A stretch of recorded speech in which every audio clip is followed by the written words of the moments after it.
इस समय उत्तरी अमेरिका का तापमान -40 डिग्री तक गिर चुका था। हालांकि नॉर्थ अमेरिकन बाइसन के शरीर पर मोटी फर होती है, फिर भी उनके लिए हालात बेहद कठिन थे। लेकिन ठंड ही उनकी सबसे बड़ी चुनौती नहीं थी। मोटी बर्फ ने उनके खाने को पूरी तरह ढक दिया था, जिससे भोजन ढूंढना बहुत मुश्किल हो गया। खाने की कमी के कारण बाइसन दिन ब दिन कमजोर होते जा रहे थे। इसी इलाके में भेड़ियों का एक बड़ा झुंड भी रहता था। नॉर्थ अमेरिकन ग्रे वुल्फ अपनी बेहतरीन टीम वर्क के दम पर बाइसन जैसे बड़े शिकार को भी गिरा सकते हैं। भेड़ियों का सरदार अपने झुंड के साथ बाइसन के झुंड के आसपास पहुंच गया। बाइसन भी उनकी मंशा समझ गए और उन्हें खदेड़ने लगे। भेड़िए झुंड में डर और अफरा तफरी फैलाने की कोशिश करने लगे। उकसावे में आकर बाइसन जंगल की तरफ भागने लगे, लेकिन यह एक गलत फैसला था।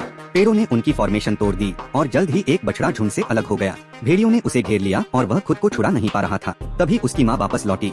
अपनी जान जोखिम में डालकर अपने बच्चे को बचाने के लिए माँ की ममता के सामने पूरा भेड़िया झुंड भी उसे डरा नहीं पाया और आखिरकार उसने बहादुरी से अपने बच्चे को बचा लिया। लेकिन भेड़ियों का शिकार अभी खत्म नहीं हुआ था। बाइसन को जल्द से जल्द फिर से झुंड में शामिल होना था, तभी वे सुरक्षित रह सकते थे। भेड़िए लगातार उनका पीछा करते रहे और मोटी बर्फ में भागते भागते बाइसन की ताकत तेजी से खत्म हो रही थी। जल्द ही एक और बछड़ा झुंड से अलग हो गया। हालांकि किस्मत से उसे फिर बचा लिया गया। जब तक बछड़ा झुंड के बीच रहता, उसके बचने की उम्मीद बनी रहती। यह शिकार कई दिनों से चल रहा था। घंटों की दौड़ के बाद अब दोनों पक्ष पूरी तरह थक चुके थे। यह असली सहन शक्ति की परीक्षा थी। मोटी बर्फ में दौड़ना बेहद थकाने वाला था। यह एक रोमांचक जीवन मरण की लड़ाई थी, जहां दोनों ही पक्ष जीने के लिए पूरी ताकत लगा रहे थे। आखिरकार अंतिम क्षणों में भेड़ियों ने एक वयस्क बाइसन को पकड़ लिया। बाइसन पूरी ताकत से खुद को छुड़ाने की कोशिश करता रहा, लेकिन इस बार भेड़िए उसे जाने देने वाले नहीं थे। जैसे जैसे और भेड़िए वहां पहुंचे, उस बाइसन का बचना लगभग नामुमकिन हो गया। भेड़ियों ने उसे चारों तरफ से घेर लिया और अंत में उनका शिकार सफल